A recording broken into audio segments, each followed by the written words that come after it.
Relação bem detalhada dos eventos que ocorrerão aqui no planeta Terra no futuro. Tem muita gente tentando adivinhar o dia de amanhã, não é? Ok? Temos muitos gurus aí, todos eles falsos, mas Apocalipse é certeiro, é Deus falando conosco. Apocalipse nos traz a descrição de Jesus voltando para esse mundo como Rei dos Reis, como aquele que precisa cumprir ainda uma profecia de reinar. Então ele vem para conquistar, ele vem para instaurar o seu reino, caracterizado por justiça e paz. E a Bíblia diz que ele vai vir num cavalo branco, e ele vai vir com um exército imortal. O exército, e desse exército nós fazemos parte, porque nós já fomos ressuscitados, fomos arrebatados, fomos lá para o céu, acertamos as contas através do tribunal de Cristo.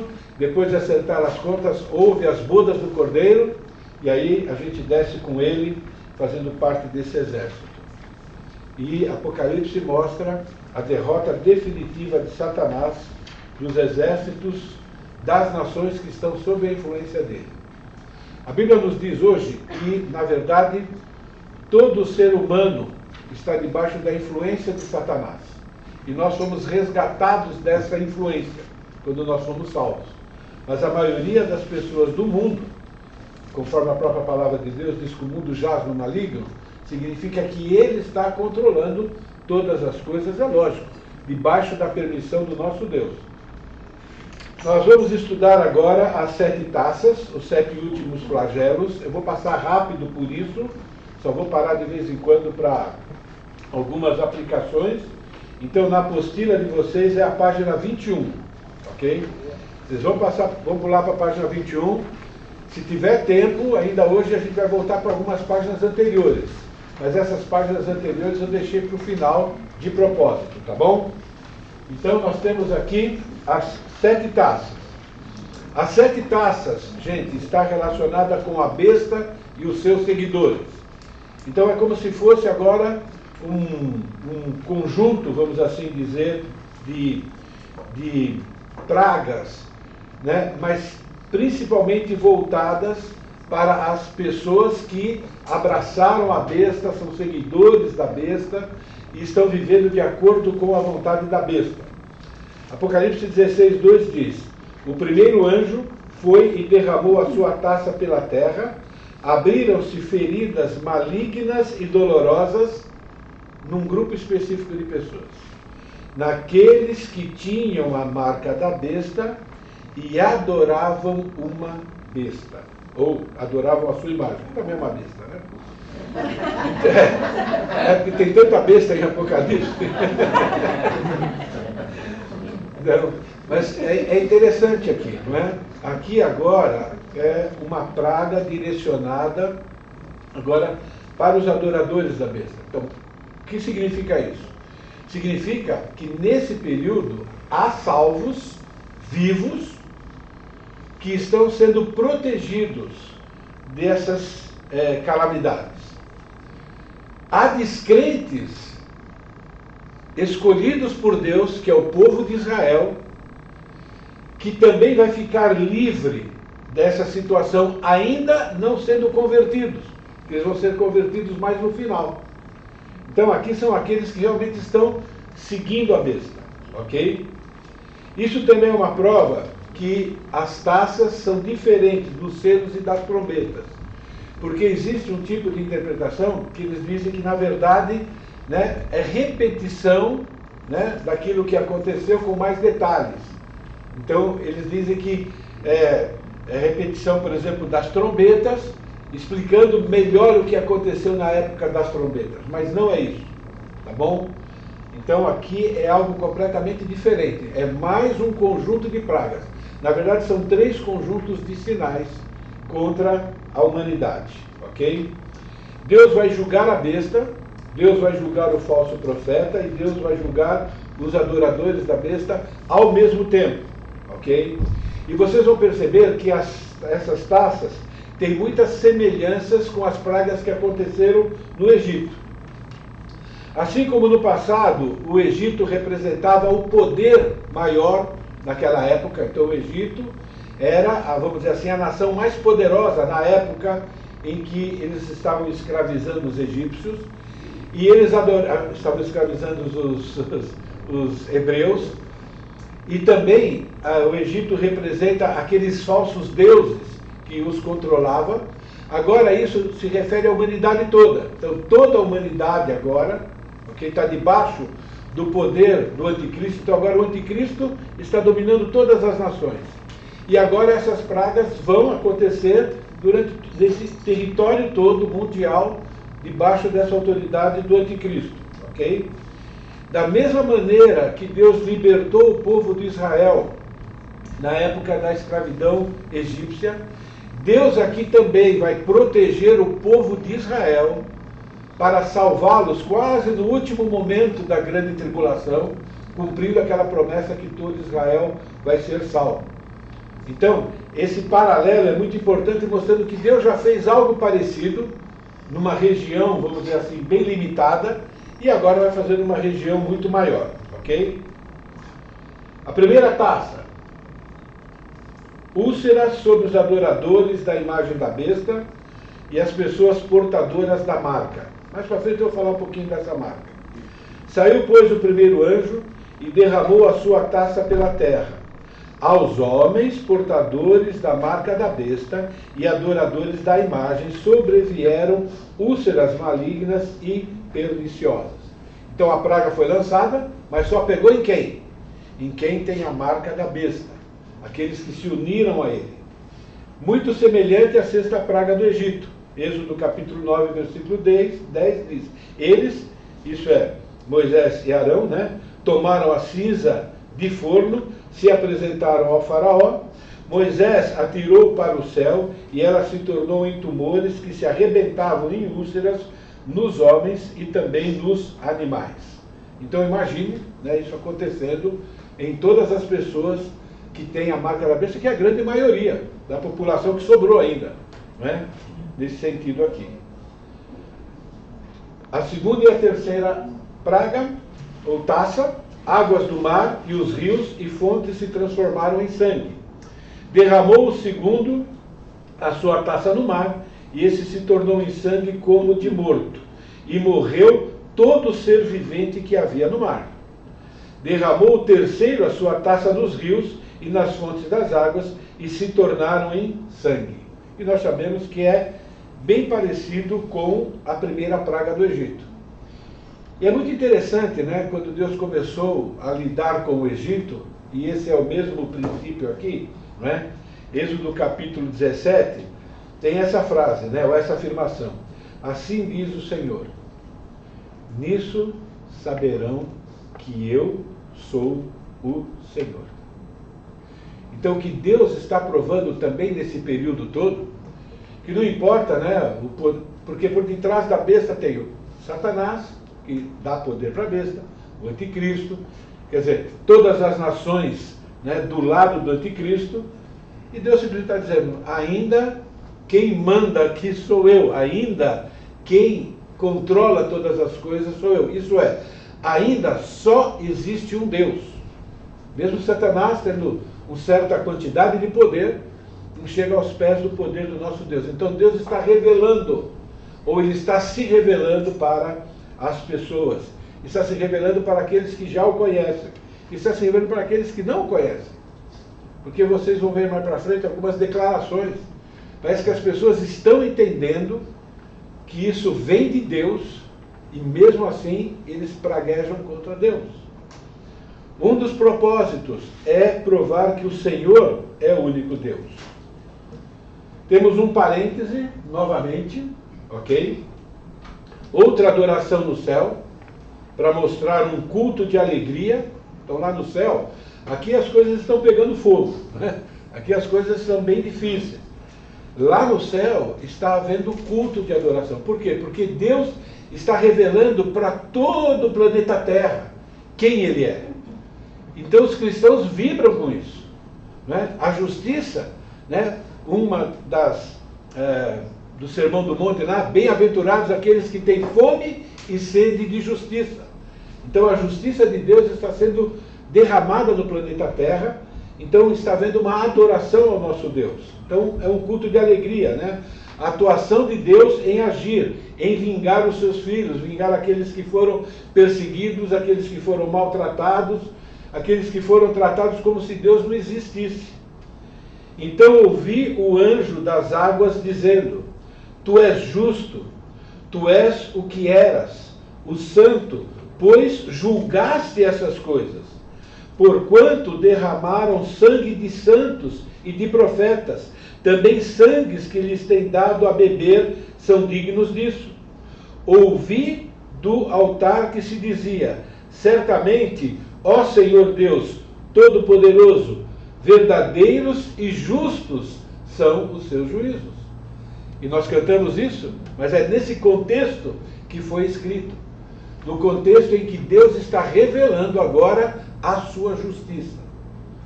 Ele é Deus e ele é juiz também. A quarta taça. O sol queimando pessoas com o seu intenso calor. Dá para imaginar? Começa com úlceras, aquilo lá, dá para imaginar, né? Aquelas feridas e tudo mais. E mais fome agora, porque atacou agora novamente o mar, né? Rio com água doce, e agora calor terrível. Isso aqui nem é fresquinho, né? Nessa época. Olha o que diz aqui, ó. O quarto anjo derramou a sua taça sobre o sol, e foi-lhe dado queimar os homens com fogo.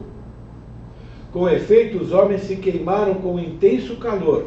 E agora presta atenção. E blasfemavam o nome de Deus, que tem autoridade sobre esses flagelos, e nem se arrependeram para lhe darem glórias. Eu vou ser honesto para vocês. Eu não sei como interpretar exatamente essa frase. Dá para entender que, de alguma forma, eles sabem que é Deus que está fazendo isso, e eles estão afirmando que Deus está sendo injusto. Dá para entender desse jeito, né? Porque as pessoas não acusam Deus, por exemplo, da fome que está acontecendo no mundo, né? Deus é culpado das coisas ruins, mas ninguém se lembra de Deus quando as coisas vão bem. Ninguém se lembra de Deus quando eles estão comendo o arroz, o feijão e a carne. Lá no prato deles, eles não lembram de Deus nessa hora. Né? Nessa hora é a força do trabalho deles.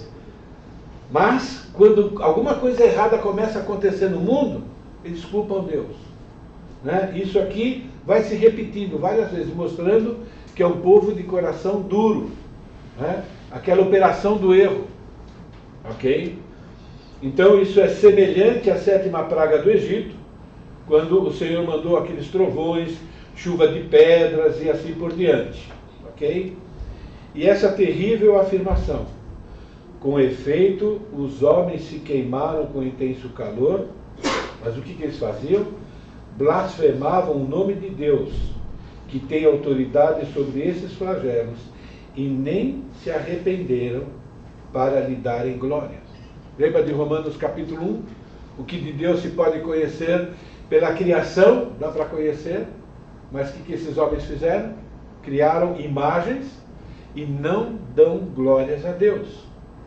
Isso existe hoje e naquela época vai ser a mesma coisa. Deixa eu falar uma coisa para vocês, irmãos.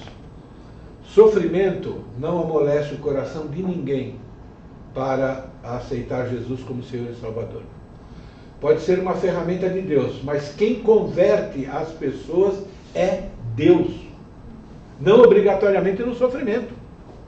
Nunca é as circunstâncias que levam as pessoas a reconhecer Jesus como Senhor e Salvador. Não é. Deus usa. Mas Deus usa na vida de pessoas coisas boas também, coisas positivas. Quem quebra o coração das pessoas é a ação do Espírito Santo. É o Espírito Santo que convence do pecado, da justiça e do juízo. E lá no inferno, essa vai ser a atitude das pessoas que estão lá. A atitude das pessoas que estão lá, elas estão com raiva, elas estão com ódio, elas estão rancorosas, elas continuarão rebeldes contra Deus. Já pensou viver assim o tempo todo com raiva?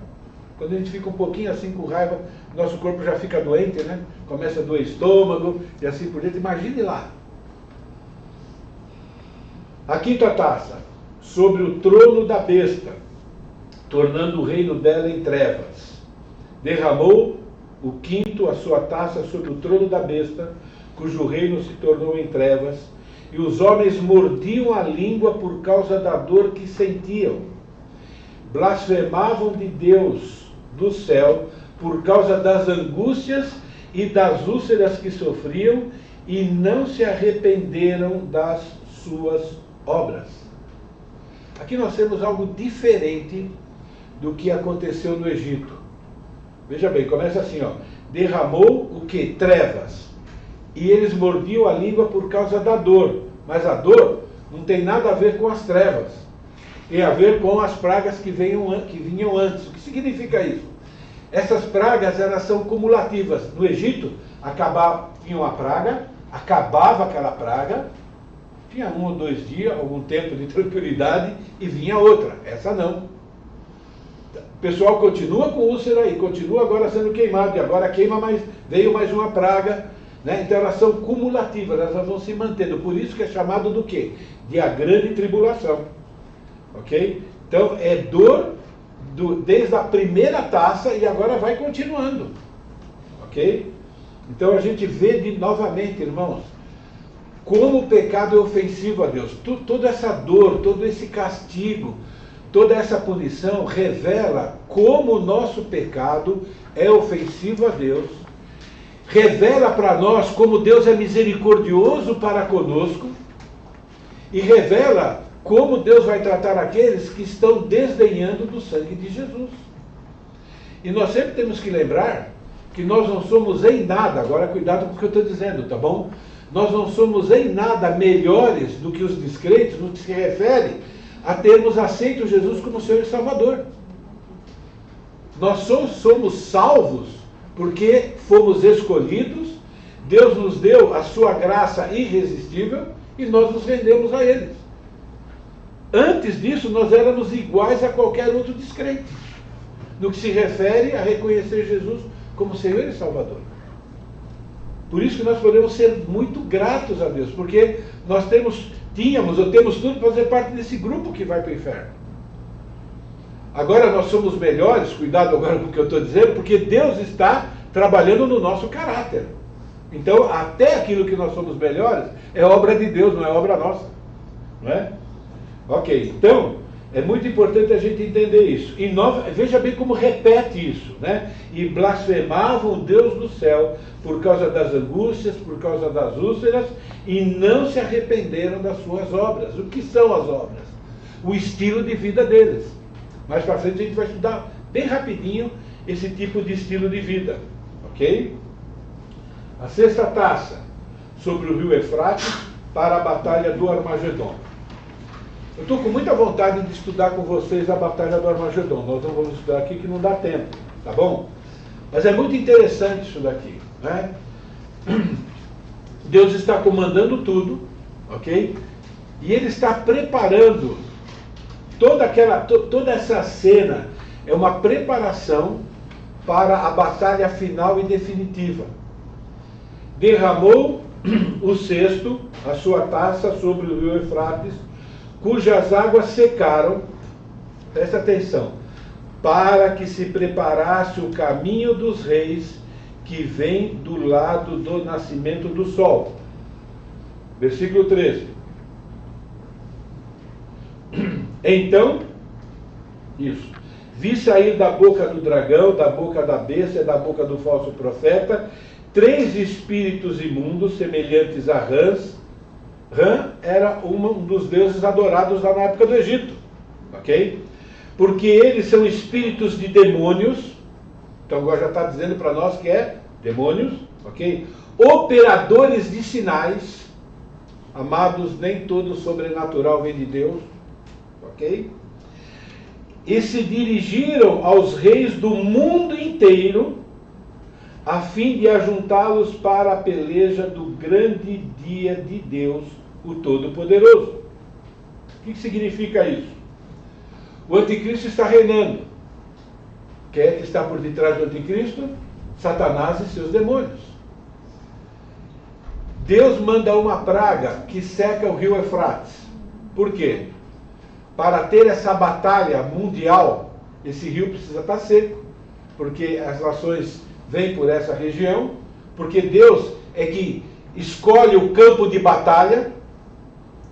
Eles acham que eles estão fazendo isso para derrotar Cristo, mas faz parte do plano de Cristo, ele que está preparando o terreno, para que no final ele vence, né, todos esses reis, e ao vencer todos esses reis, ele se torna o quê?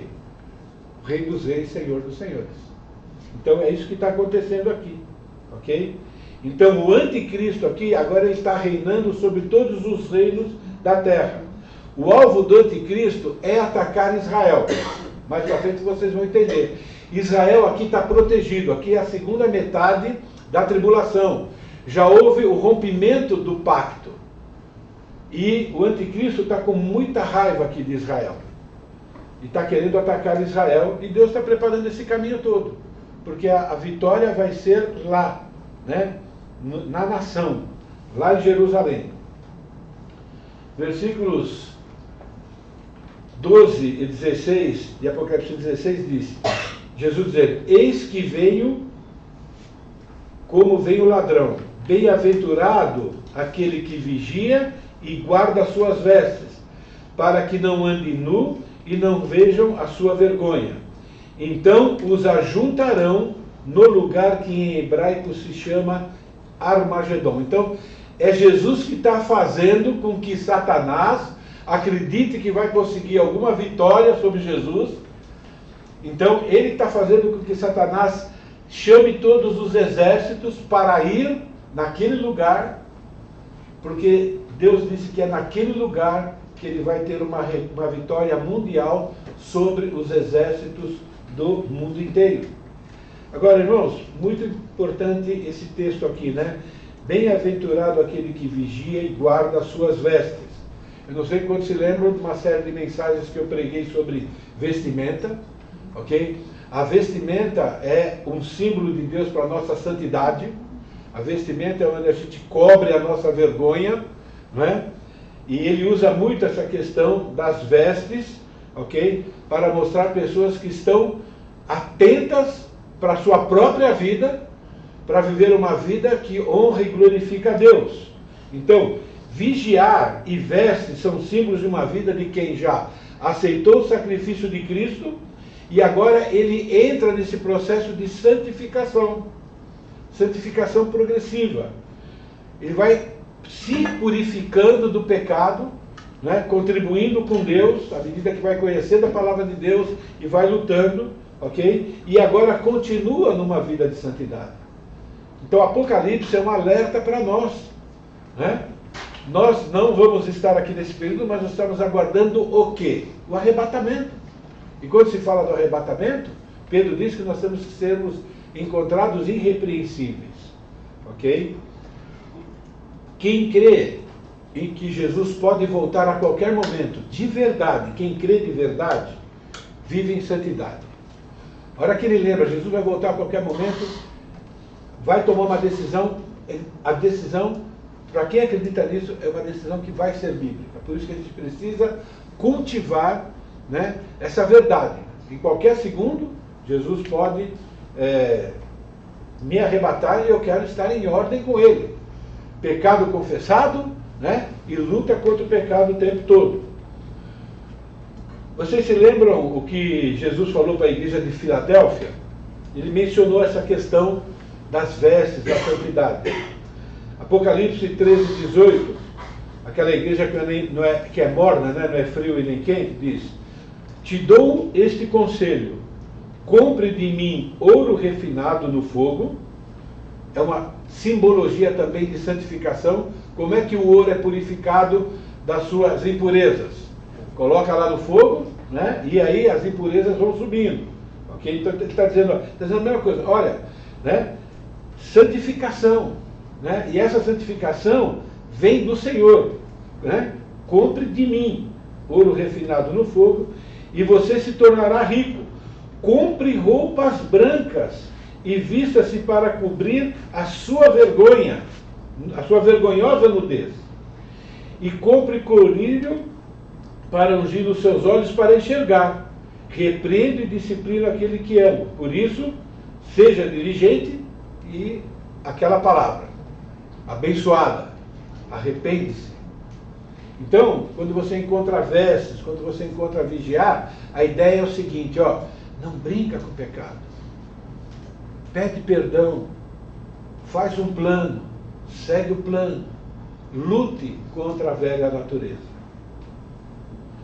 Essa taça é o ajuntamento das nações, porque Jesus vai julgar essas nações lá na batalha do Armagedon, lá no final da tribulação. É Jesus preparando o terreno, é a estratégia de Jesus. Jesus planejou essa guerra para derrotar o anticristo na frente de todo mundo, para destroná-lo na frente de todo mundo e para pegar o despojo. O que é o despojo? São as nações, por isso que ele é o rei das nações. Ele derrota os reis, derrota os exércitos, ele volta e agora precisa colocar nessas nações reis. Por isso que nós vamos reinar com ele. Reis com corpo glorificado, que não vai pecar. Então, isso tem a ver e é nisso que eu penso que talvez os galardões vão definir o papel de cada um, né, nesse reinado. Ok? Talvez nós vamos estudar essa batalha mais para frente na igreja. E não vai ser numa sequência, não. Vou dar uma folga, né? Mas eu acho legal a gente ter esse tipo de conhecimento também e tem muita aplicação. Sétima taça. Faltam poucos dias, não sei nem se eu posso falar em meses, para o fim da tribulação. Muito interessante essa afirmação nesse texto, né? Está feito. Indica o quê? A consumação. É o clímax, é o final da cólera de Deus. E a Bíblia usa esse termo. Por quê? Porque é a ira de Deus contra os rebeldes. Então derramou o sétimo anjo a sua taça pelo ar, e saiu grande voz do santuário, do lado do trono, dizendo: está feito. E sobrevieram relâmpagos, vozes e trovões. Ocorreu grande terremoto, como nunca houve igual desde que há gente sobre a terra. Tal foi o terremoto forte e grande. Vou continuar a leitura daqui a pouco. Mas a geografia do planeta Terra vai ser transformada já nessa última taça. Vai acontecer algo assim que vai mudar a geografia do planeta Terra. Depois vai acontecer outra coisa com o planeta Terra, né? Mas aqui já vai mudar a geografia, ok? Veja o que mais vai acontecer aqui. E a grande cidade se dividiu em 3 partes, e caíram as cidades das nações. Lembrou-se Deus da grande Babilônia, para dar-lhe o cálice do vinho do furor da sua ira. Todas as ilhas fugiram, e os montes não foram achados. Também desabou do céu sobre os homens grande saraivada, com pedras que pesavam cerca de 1 talento, aproximadamente 40 quilos. Imagine pedra de 40 quilos vindo do céu. Quando chega aqui é uma desgraça só. Não é? Por causa do flagelo da chuva de pedras, os homens, olha aqui, os homens blasfemaram de Deus, porquanto o seu flagelo era sobremodo grande. Continuam com corações duros. Mas a geografia do planeta Terra vai ser outra. Não é?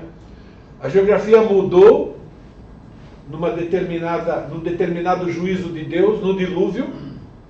Antes do dilúvio a Terra era de um jeito, depois do dilúvio ela foi mudada, e agora vai mudar novamente. Isso antes do milênio. Ok? Então é uma sucessão de várias catástrofes, entre aspas, naturais, porque Deus vai usar esses elementos, tudo isso antecedendo a vinda de Jesus. Algo que começou e só vai parar quando se completar aquilo que Deus determinou. Por isso que diz, está feito. Eu estava lendo o livro do Edson Naves e eu anotei uma frase, né, muito interessante dele aqui, resumindo isso. Como é que você vai resumir tudo isso que está acontecendo? Então ele escreveu assim, ó, a ira de Deus atingiu de tal forma o universo que tudo parece despencar. Você imagina todo o universo aqui caindo no planeta Terra. Né? Mas a atitude dos descrentes não muda. Por que não muda, gente? Quem é que muda o coração do ser humano? É Deus. Quando você lembrar que é salvo, e quando você estiver falando daqueles que não são salvos, precisamos tomar cuidado com o que sai da nossa boca. Às vezes a gente fala, nossa, mas aquela pessoa... Gente, nós fomos salvos pela graça. Se não fosse a ação de Deus, nós estaríamos do lado de lá. É isso. São responsáveis, a Bíblia diz que diante de Deus são. Entende? Mas nós não temos nenhum motivo para nos acharmos melhores. Porque se você se achar assim, ó, um pouquinho só melhor do que eles, você roubou a glória que é de Deus. Entende? A glória que é de Deus, foi Deus que nos salvou. Por isso que nós devemos ser gratos a Ele. E aqui a gente tem o resumo das 7 taças, vocês têm na apostila de vocês, ok? Eu tenho quanto tempo? Quanto? Ó, que joia, beleza. Agora travou aqui. Deu aí? Um pouquinho só. Tá. Explicações rápidas, um pouco mais, vamos entrar no outro capítulo. Como o conhecimento desses terríveis acontecimentos tem o poder de produzir em nós que somos salvos felicidade, estado de bem-estar, libertação das preocupações do dia a dia, como pode produzir em nós alegria inabalável. Primeiro, irmãos, mostra que nós temos um Deus justo. Muitas vezes nós somos tentados a fazer justiça com as nossas próprias mãos, ou com a nossa boca, ou com... não é? Deixa isso para Deus. A Bíblia diz que a vingança pertence ao Senhor. Nós, como cristãos, temos que fazer o quê quando as pessoas cometem injustiça contra nós? Pagar o mal com o bem. Quando é entre nós, confronto amoroso para santificação. Entende? É isso que nós devemos fazer. Então, quando nós vemos tudo o que vai acontecer com as pessoas, nós devemos ser extremamente gratos por fazermos parte do grupo dos filhos de Deus. Precisamos entender que Deus odeia o pecado. Recebemos poder para dizer não para o pecado. E devemos lutar com todas as nossas forças, mais as forças que Deus nos dá para a gente ter uma vida que agrade ao Senhor. Precisamos ver o pecado como Deus vê, para que possamos tratar o pecado como Deus trata. Não tem outro jeito. Falei isso antes, e agora vou colocar alguns textos bíblicos. O pecado, ele desumanizou o ser humano. Quando o pecado entrou, o ser humano se tornou menos humano, porque o ser humano era a imagem e semelhança de Deus. O pecado é a descaracterização da imagem e semelhança de Deus e a caracterização do diabo. Quando as pessoas perderam grande parte da imagem e semelhança de Deus, naquele momento eles adquiriram a imagem e semelhança do diabo. Por isso que todos nós aqui nascemos como filhos de quem? Todos nós aqui nascemos como filhos do diabo. Fazia parte do nosso caráter. Entende? E vejam o que Jesus falou, confirmando isso. Vocês pertencem ao Pai de vocês. Jesus aqui está falando para líderes religiosos. Pessoas que se achavam, né, super espirituais. E que diziam para as pessoas como é que elas tinham que viver. Vocês pertencem ao pai de vocês, o diabo, e querem realizar o desejo dele. Ele foi homicida desde o princípio e não se apegou à verdade, pois não há verdade nele. Quando mente, fala a sua própria língua, pois é mentiroso e é o pai da mentira. Então, é isso que acontece. O mundo hoje está dividido entre filhos de Deus e filhos do diabo. O diabo, irmãos, é característica. O pecado é característica do diabo, é marca do diabo. E nós temos exortações para nós em relação a isso. Os salvos receberam exortações para nos lembrar disso. 1 João capítulo 3, versículo de 1 a 9, veja. Vejam como é grande o amor que o Pai nos concedeu, que fôssemos chamados filhos de Deus, o que de fato somos. Pois o mundo não nos conhece, porque não o conheceu. Amados, agora somos filhos de Deus, e ainda não se manifestou o que havemos de ser. Isso é, ainda não aconteceu a nossa glorificação. Não é? E ele continua dizendo, mas sabemos que, quando ele se manifestar, seremos semelhantes a ele, pois o veremos como ele é. Está falando do que aqui? Está falando daquele momento do arrebatamento. Quando o arrebatamento acontecer, nós vamos ser exatamente como Jesus, no que se refere ao caráter.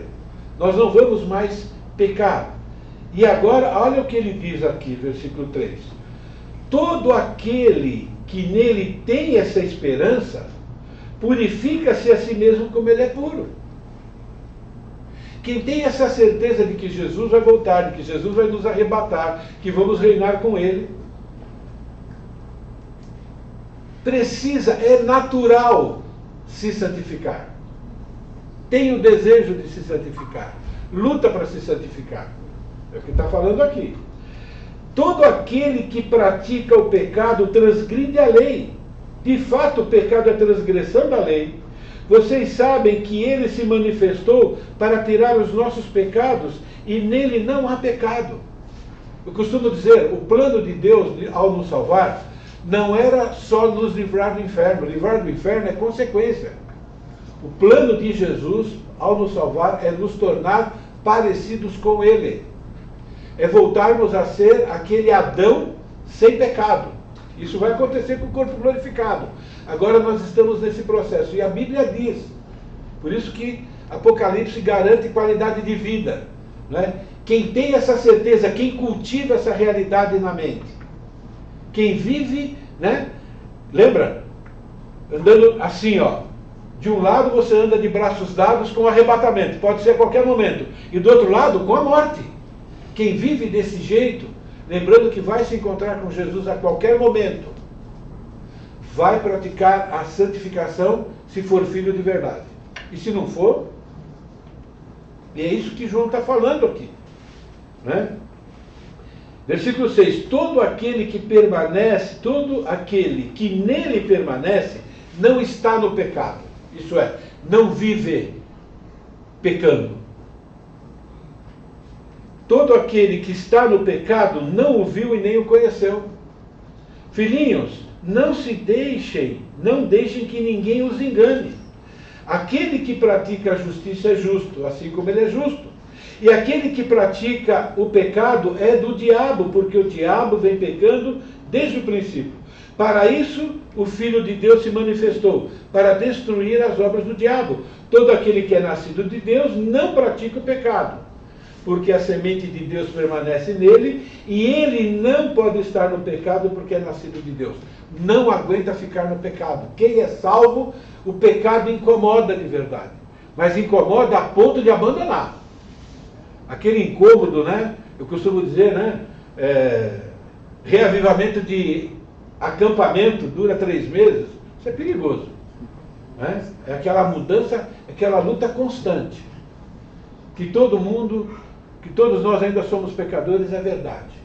A pergunta é, somos pecadores que se arrependem, não gosta de pecar, se entristece de verdade e luta de verdade contra o pecado? É para isso que Apocalipse foi escrito também, para nos lembrar dessas verdades. A alegria é completa na vida cristã, à medida que tratamos o pecado. Então, a sua alegria verdadeira, ela é proporcional ao tratamento que você está dando ao pecado. Porque o pecado atrapalha o nosso relacionamento com Deus. Ok? O pecado é um ataque frontal a Deus. O pecado ataca o ser supremo do universo, que deve ser adorado. A nossa adoração se resume numa palavra: obediência. Essa é a adoração. Cantar é fácil, cantar é gostoso, às vezes até arrepia, mas tem um monte de gente cantando aí e vai para o inferno. Então, a verdadeira adoração é obediência. Essa é a verdadeira adoração. E aí, devemos cantar. Eu vou parar aqui, mesmo tendo um certo tempo, ok? Eu sei que tem a questão das crianças, vou dar 10 minutos para vocês, que eu quero entrar no outro assunto e não quero interromper esse assunto no meio, tá bom? Por quê? Porque a gente vai voltar para a página 19, ok? E vamos ver o que vai acontecer junto com esse derramamento das taças. Então a gente viu as taças sendo derramadas, tudo o que vai acontecer. Agora tem alguns parênteses que eu quero mostrar para vocês durante esse período das últimas 7 taças, tá bom? Então, intervalo de 10 minutos, e aí vocês voltam para cá.